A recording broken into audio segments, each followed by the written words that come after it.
네, 안녕하십니까. 박정호입니다. 네, 이번 방송 현대 위아에 대해서 이야기해 보도록 하겠습니다. 영상 하단에 좋아요 한 번씩 눌러주시고 이야기 시작해 보도록 하겠습니다.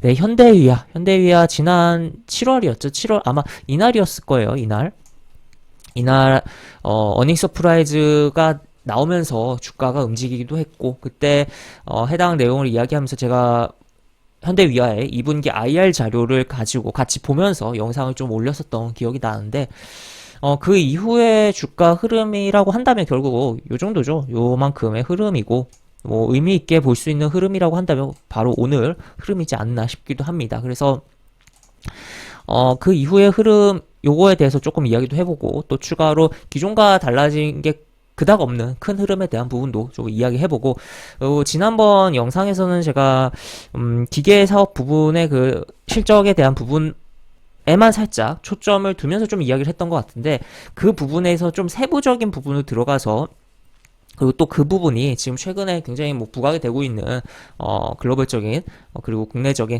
또 우리 수출에도 영향을 굉장히 주는 뭐 그러한 부분이기 때문에 그 부분도 같이 얘기하면서 종합적으로 다시 한번 이야기를 해보도록 하겠습니다. 우선 보시면 현대위아 일봉 차트 먼저 보도록 할게요. 일봉 차트 같은 경우 현재 지난번에 양봉을 보여준 이후에 이날 외국인이 매수를 많이 했던 걸로 기억을 하고 있는데 그 이후에 뭐 특별한 뭐 변동성을 좀 보여주긴 했지만 특별한 흐름 없이 시장에 떨어지는 가운데서도 지수가 빠지는 가운데서도 변함없이 그냥 굳건하게 움직이다가 오늘 빵 때리면서 주가가 움직였고 오늘 같은 경우 외국인 기관 그리고 기관 안에서는 또 연기금이 사들이면서 이런 식으로 기관이 계속적으로 사들이고 있고 이렇게 연기금이 그 중에서 꾸준하게 이렇게 매수를 하고 있다. 그리고 외국인 이런 식으로 매수가 들어온 하루였다라는 걸 체크를 해볼 수가 있겠습니다. 그런 가운데서 결국 현대위아 같은 경우는 자동차 부품과 기계 사업 부문을 주로 생각을 해볼 수가 있고 지금 자동차 부품 같은 경우도 환율에 의해서 환차익에 대해서 생각을 해볼 수가 있는 부분이고 기계 쪽도 그렇고 기본적으로 수출 기업들의 경우는 환해지를 과하게 하지 않았을 경우에는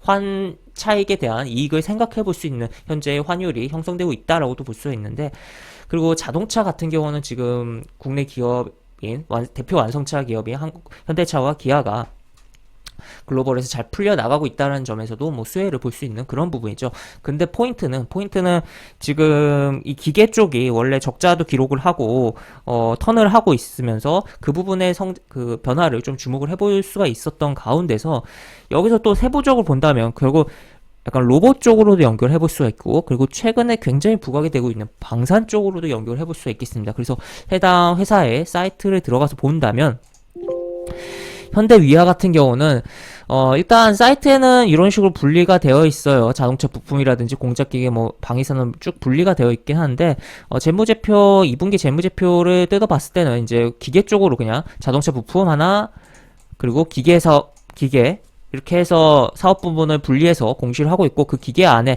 방산이 들어가 있다라고 보시면 되겠습니다. 그리고 그 방산 안에 보시면 곡사포라든지 전차포, 박격포 이러한 부분이 있는데 익숙한 부분이 보인다라는 거죠. 전차포도 익숙한 부분이 보인다라는 거. 최근에 수출 관련 폴란드 수출 관련 굉장히 부각이 되고 있는 K9 자주포에 들어가는 곡사포에 대한 부분이 현대위아가 제작을 한다라는 거 체크를 해볼 수가 있겠고 그 다음에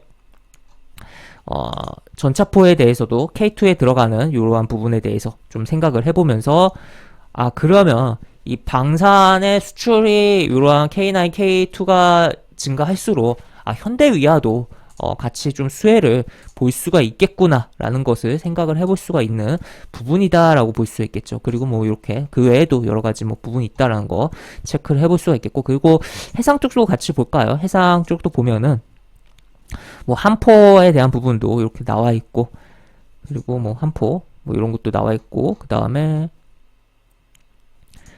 항공 쪽을 보면은 군용 착륙 장치 해서 T50이라든지 그리고 수리온에 대한 부분 나와 있고 그 다음에 민항기 착륙 장치에 대해서도 이런 식으로 그리고 민항기 착륙 장치 같은 경우는 뭐 물론 이게 어느 정도로 이제 매출이 기여할지는 그리고 또 워낙 자동차 부품 쪽이 크기 때문에 미미한 부분이다라고도 볼 수 있겠지만 지금 기본적으로 최근에 뭐 최근이라고 할 것도 없지만 지금 우리나라 같은 경우는 제주항공 같은 경우가 새로운 항공기를 도입하려고 유상증자에 대한 이야기가 나왔던 부분이 있잖아요. 그러다 보면 이 두 개 회사 중에 어지간하면 보잉 거를 쓸 확률이 높아요. 제주항공 같은 경우는. 그러면 보잉이 뭔가 만들 거고, 그러면은 그 만드는 거에 이게 들어갈 거고, 그러면서 현대위아도 조금 수혜를 볼 수 있지 않을까. 그리고 그 외 항공사들도 이 항공편이 증가를 함에 따라 도입을 많이 함에 따라서 조금 수혜를 볼 수 있지 않을까에 대해서도, 물론 이게 아까 이야기 드린 방산보다도 더 조그만 현대위아 입장에서 매출과 영업이익이 나올 수가 있는 부분이기 때문에 그렇게 중요도를 높게 볼 필요성은 없지만, 그래도 하여튼 이러한 부분도 있다라는 것도 체크를 해볼 수가 있는 부분입니다.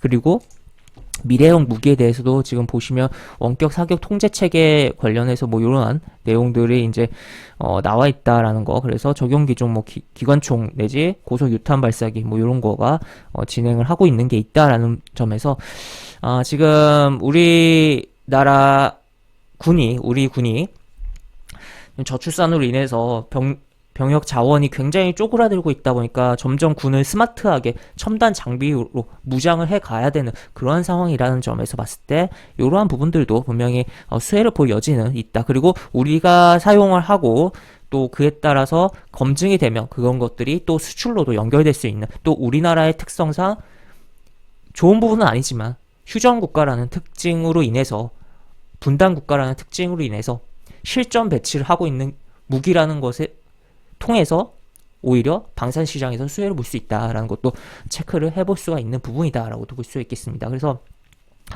하여튼 그러한 부분 좀 체크를 해볼 수가 있겠고, 다시 차트로 넘어가서 보면은 일봉 차트 같은 경우는 뭐 특별한 부분이 없었고, 다만 이 위에서 좀 놀았다라는 거, 이 위에서 이 종가 위에서 요 날의 종가 위에서 이렇게 놀면서 주가가 움직였고, 그 다음에 오늘 빵 때렸다. 그래서 지수보다 굉장히 강한 흐름을 보여줬고, 이러한 뭐 흐름이 요 구간에 대한 흐름이 결국에 이쪽에 매물을 어느 정도 소화하고 요것에 대한 뭐 지지력을 좀 확인을 해주는 그러한 구간 아니었나. 그 다음에 다시 한번 양봉을 보여주면서 요 구간을 좀 건드려주는 그런 부분이다라고도 볼 수 있겠습니다.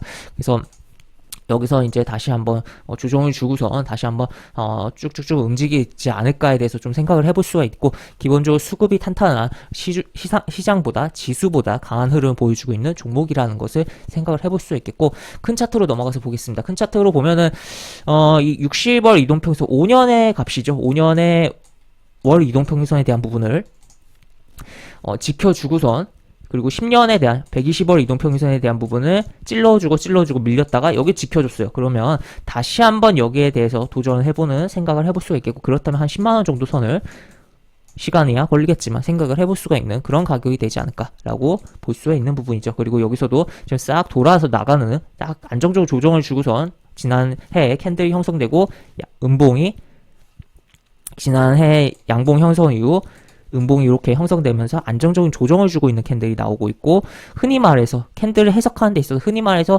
적산병이라고 하는 매수 시그널이라고 하는, 물론 바닥에서 나왔을 경우에요, 고점에서 나왔을 경우엔 오히려 매도 시그널로 볼 수가 있는 부분인데, 하여튼 그러한 부분의 흐름 후 캔들이 나오고 있다는 것도 체크를 해볼 수가 있는 부분 되겠습니다. 그래서 하여튼 시가총액이 이제 1.8조 가 좀 넘는 중형주로서 어쨌든 좀 덩치가 있는 종목이긴 하지만, 탄력을 줄 때는 이런 식으로 탄력을 주기도 하고, 조금 호흡을 길게 본다면 괜찮게 볼 수 있는 그런 종목 아닐까. 그리고 방산 쪽으로도 우리가 단순 자동차 부품으로가 아니라 자동차 부품이 물론 메인이지만 이 기계 쪽으로도 이제 로봇이라든지 그런 공작 기계와 관련된 공작 기계 및 뭐 그 외 로봇과 관련된 뭔가 기계들, 그리고 또 아까 보여드린 그런 방산 쪽으로도, 그래서 복합적으로 좀 보면서 바라봐야 돼, 그러한 종목이다라고 정리를 해볼 수가 있겠습니다. 네, 이렇게 볼 수가 있겠고, 영상 하단에 보시면 설명과 댓글 부분에 동일한 링크가 들어갑니다. 이 링크 타고 들어오시면 제가 운영하는 무료 카톡방으로 입장을 할 수 있고, 입장하시면 여러가지 장중 시황 관련 코멘트, 속보 관련된 부분, 여러가지 부분들 올려드린 부분 있으니까 이 부분 참고해보시면 많은 도움이 되지 않을까 싶습니다. 이상 박종호였습니다. 네, 감사합니다.